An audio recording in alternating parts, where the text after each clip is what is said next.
อันนี้ก็เหยียบร้อยเช้ามาเลยว่ากินอีกอ่ะ ตอนแรกว่าอยากให้อ้ายมาส่งได้ไปส่งอยู่นั่น ส่งอยู่ใช่ ส่งอยู่นี่ละอยู่ อ๋อได้สิไปงานอยู่เลยเพราะว่านั่นไปพร้อมกันเลยก็ได้เพิ่มโอเคแต่ว่าได้นั่นได้นอกนางนอกได้มันคนเตรียม โดย ได้บ่ นั่งอยู่ใช่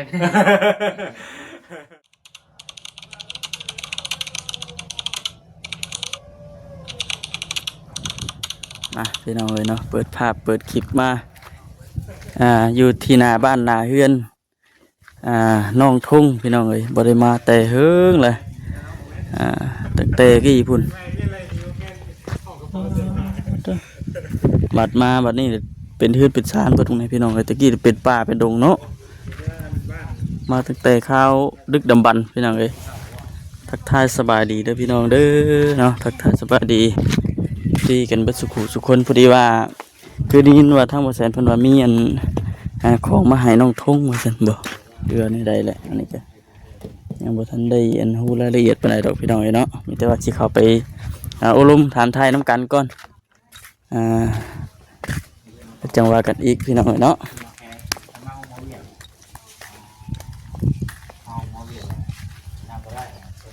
ยังสีอองตองคือเก่าบอกให้ไปหาถึงพมแฟนแต่อันนั้นเพื่อที่เมื่อขอบตรงนี้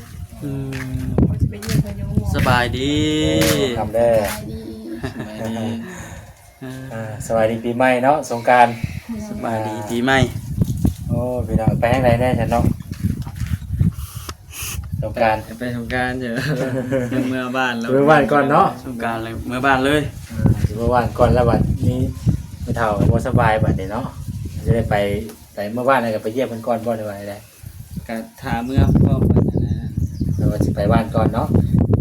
ไปห้องหมอก่อน ไปหมอเพราะว่าเพิ่นมาห้องหมอแล้วก็ มาหมดมาแล้วตอนนี้นะ ไปเยี่ยมเพิ่นก่อนนะเนาะไปเยี่ยมเพิ่นก่อนแล้วเมื่อพร้อมกันเลย แรงๆแหละลู ตอนช่วงแรกอาจารย์สิมาพี่บัดนี้มาบ้านกันแม่เจ้าพี่บ่แม่นบ่ มาเมื่อบ้านพอดีเมื่อบ้านไม่เท่าเลย เมื่อวานไม่เท่าเลยหลังจากที่ว่าไปหาหมอก็ตามมาพี่เลย ยังข้างอยู่เยอะ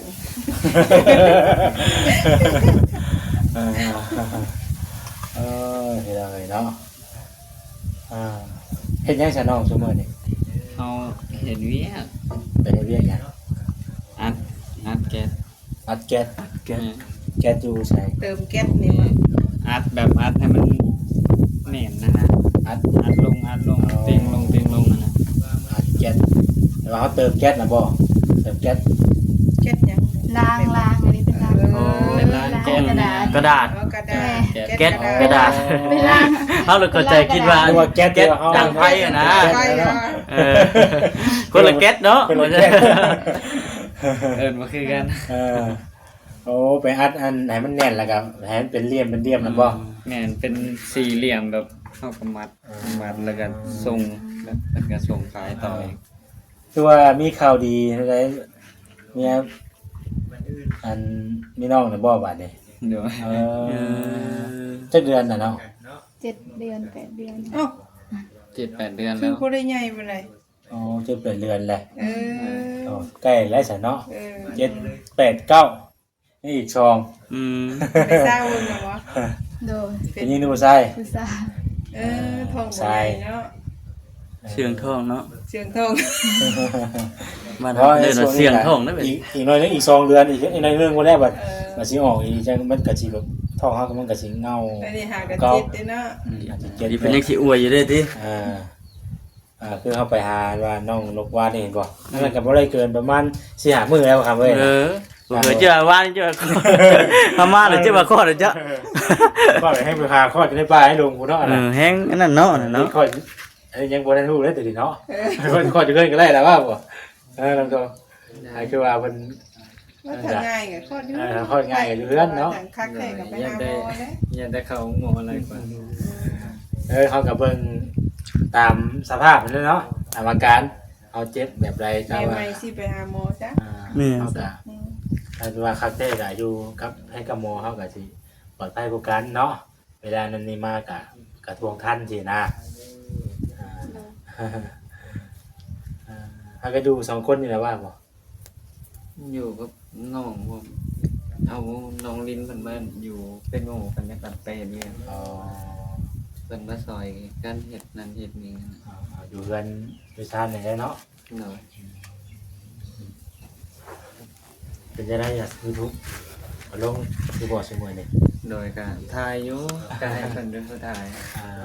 แล้วเจ้าก็ไปเรียกข้างๆซอยกันเนาะ โดย ดีได้ไปเลยอะไรให้กันหาซอยกัน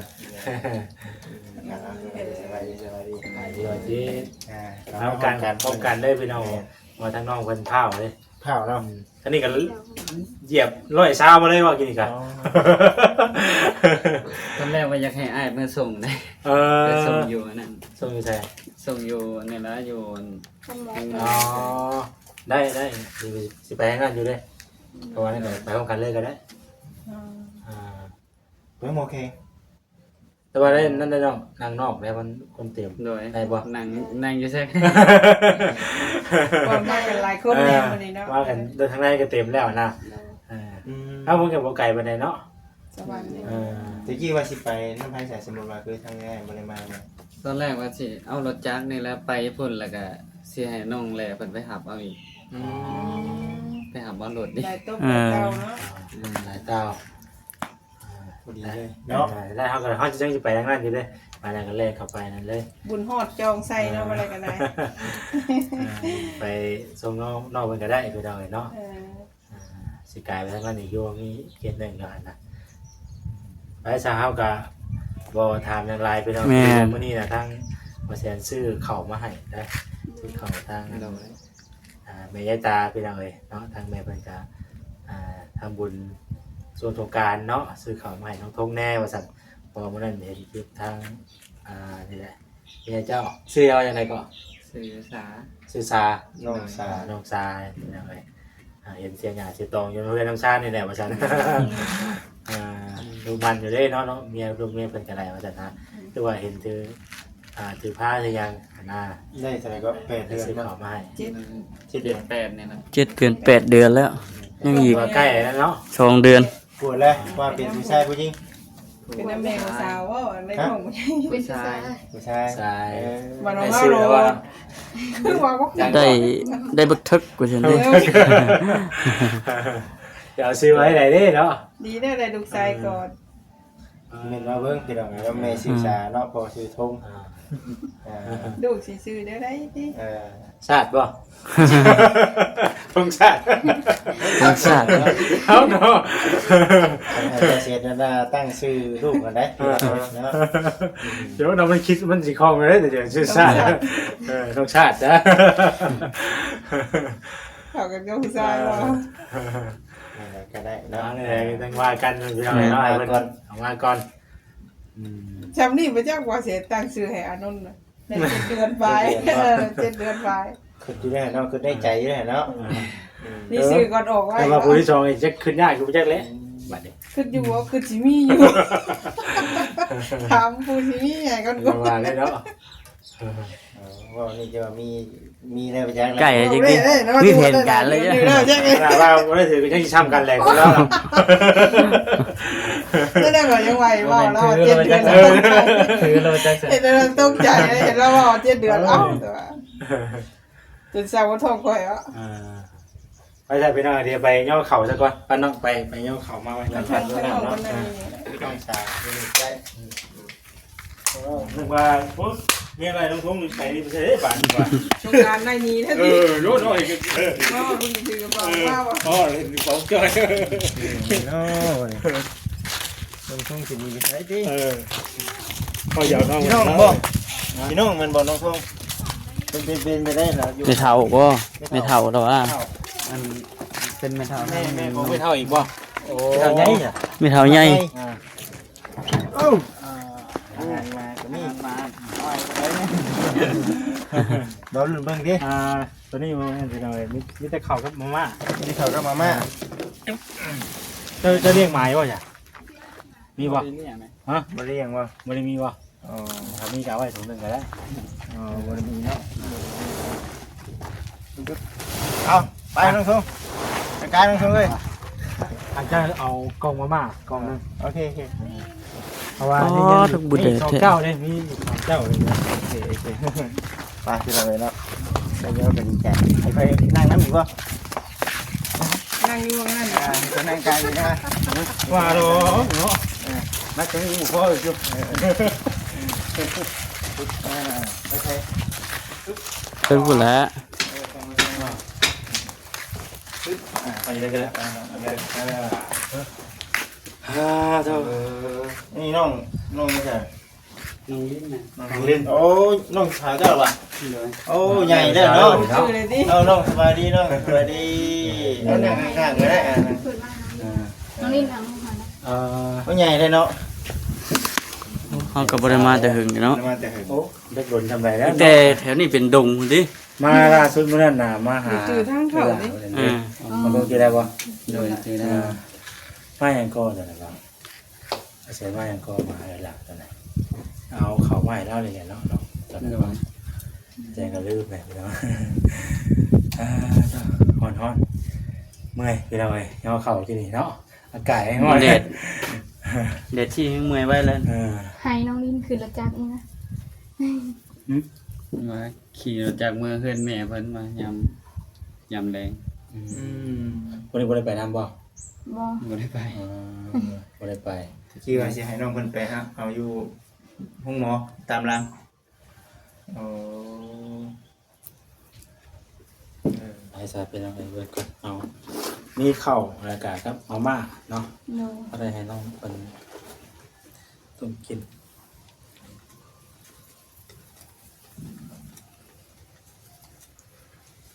มีจำนวนเงินอีกมีข้าวอะไรนะครับมันมีมาม่ามีเงินจำนวน500,000เป็นยังไงเนาะ เซ่ 500,000กี่1 2 3 4 5เงินกับใบไม้จ้ะ ไม่เห็นเนาะ ไม่ไม่ ต้องบาด เพ มื ลง อ ไว้ เลย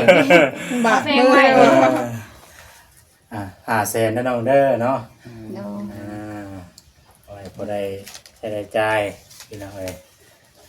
ก็เป็นเงินของทาง ใช่ แม่ตาบ่ให้เมียเลยบ่นี่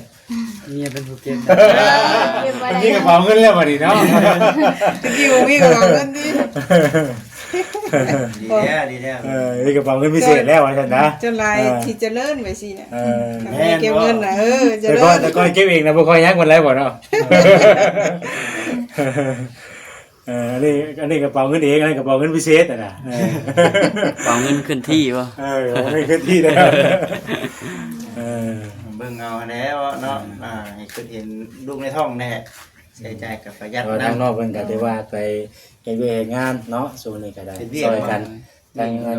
เนี่ยก็ถ่ายคลิปนำเว้นน้ำซ่าน ถ่ายค้างแค่นี้ อัดกระดาษเอาแบบว่าแบบง่ายๆว่าแบบเข้าใจ คืออัดแก๊สอยู่คิดว่าแก๊สอันจากไฟบ่ได้เนาะว่าซั่นเติมแก๊สบ่ซั่นติ เก็บกระดาษบ่ แม่ กระดาษ แล้ว อัดกระดาษ เพิ่นพากันได้กันหา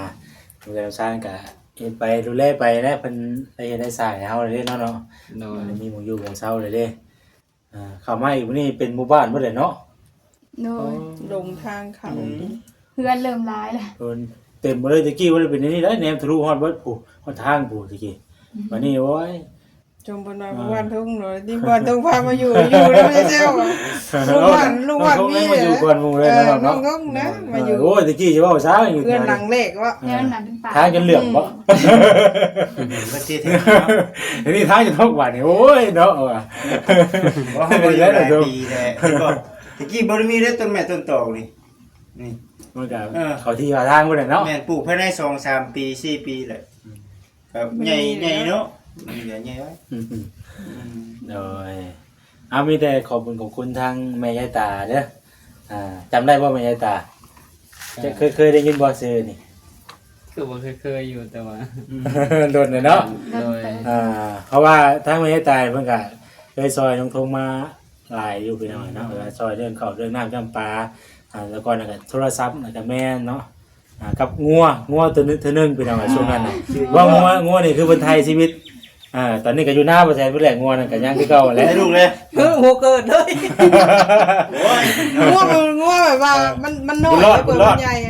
แล้วก็ยังคือเก่าแหละงัวอยู่หน้าอะไรพี่น้องเนาะ ตอนนั้นเพิ่นสิเฮ็ดหยังก็ว่าดองบ่เนาะ โดยดองอยู่บนหมองเต้าถ่านนั่นแหละ คือบ่ได้ลูกเนาะ หลายอย่างเนี่ยอยู่ทางแม่เป็นซอยกับมากันเป็นทางน้องตรงเนาะมีแต่ให้ทางน้องบนของขอบคุณทางแม่ตาโดย โดยก็ขอบคุณเด้อทางผู้ใหญ่เพิ่นเนาะที่ซอยมาเนาะซื้อข้าวซื้อมีแล้วก็เอาเงินให้จำนวนนี้ก็ขอให้เพิ่นอยู่ดีมีแรงเด้อความเจ็บจะได้ความไข้จะมีเดินทางไปไสมาไสก็ขอให้ปลอดภัยให้เจริญในหน้าที่การงานเด้อสาธุ ถูกเนาะ เอาต่อสิว่าต่อ กราบขอบคุณทางแม่เพิ่นเด้อที่เมตตาทางน้องซาและไอ้ทงและกายน้องลีนกะขอให้เพิ่นอยู่ดีมีแฮงความเจ็บจะได้ความไข้อย่าให้มีเดินทางไปไสมาไสกะขอให้เพิ่นปลอดภัยให้เจริญในหน้าที่การงานเด้อสาธุขอบใจเอื้อยอ้ายหลายเด้อที่เข้ามาหาทางน้องซากะขอให้เพิ่นอยู่ดีมีแฮงเด้อสาธุ เส้นเดียวกันเนาะอยู่ดีมีแฮง ดีใหม่คือกันเด้อเนาะ สบายดีปีใหม่เนาะ เต้า ก็ได้ง่ายเนาะ มันได้ง่ายปลอดภัยเนาะบัดนอนมือปลอดจ้ะ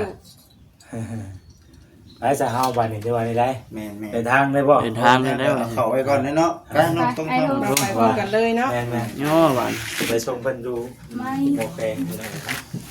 ก็ลึกดีเนาะ เดี๋ยวโทรหาแล้วก่อนเด้อวันละคืน เดี๋ยวทีเนาะต่อซอยเฮ้ยเข้าไว้นี่บ่ตอนนั้นเป็นไง โอ้ยิดส่งนอนทันทีเลย ชมนอนเลย ลิ้นกัน ส่งนอนทันที นอนแล้วตื่นเช้าเมื่อเช้านี่ขออนุญาตไปใช้ ยังคือเก่ายังแจ่มคือเก่า เงาเข้าทำงานกันเนาะ เนาะ โอ้ ยังคือเก่าคือเดิมพี่น้อง ไม่ เด้ ได้ไม่ได้ อ มาวันที่เท่าไหร่ แม่ตั้งแต่ต้นแล้ว มีสองห้อง ตอนแต่แรก เขาอันนี้น่ะเพิ่นติดเวลาเนี่ยแต่เฮ็ดเริ่มได้พุ่นเนาะ ถือว่าโชคดีเนาะพระผู้ใหญ่เพิ่นเฮ็ดให้นะโอ้ยพี่น้องเอ้ย ไปจ้ะไปกันเลยเดินทางก่อนไปเอาเนาะ แม่เดี๋ยวทางต่อ ไปจะพี่น้องเลยนะมันจะมาน อนอยู่บ้านนี่ จังเฮาก็สิพากันเดินทางต่อบัดทีนี้น้องทบเพิ่นก็สิไปนำพี่น้องเลยเนาะไปส่งเพิ่นอยู่โรงหมอไปจังได๋ก็โอเคพี่น้องเนาะสบายดี